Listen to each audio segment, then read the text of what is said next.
INAudio presents The Way We Work, On the Job in Hollywood, edited by Bruce Ferber, read for you by Jamie Renell.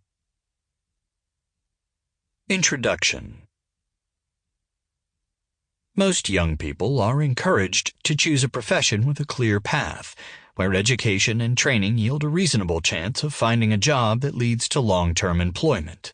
Some, however, are determined to reject all that makes sense in favor of amorphous rules, erratic pay, and zero job security.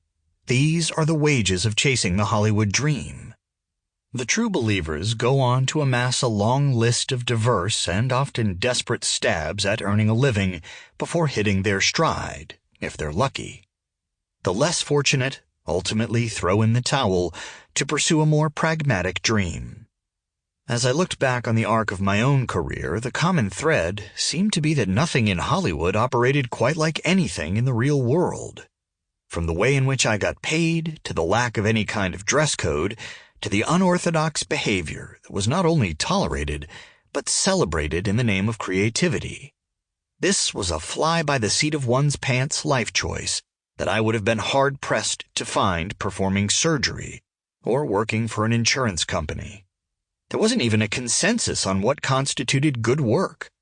While a majority of cardiologists can agree on what defines a successful bypass, according to esteemed screenwriter Robert Towne, no one can really say what makes an effective screenplay because no one really knows what makes a screenplay effective.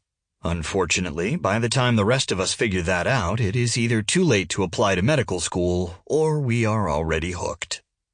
While the notion of different rules, or the lack of any, certainly wasn't a sudden revelation to me, what did seem remarkable all these years later was the sheer number of Hollywood stories my compatriots and I had managed to accrue.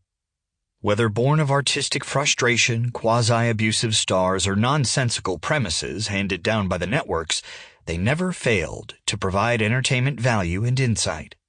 I concluded that while most people in the entertainment business probably don't have an entire memoir in them, everyone has a mini-memoir, because each of us has a story to tell.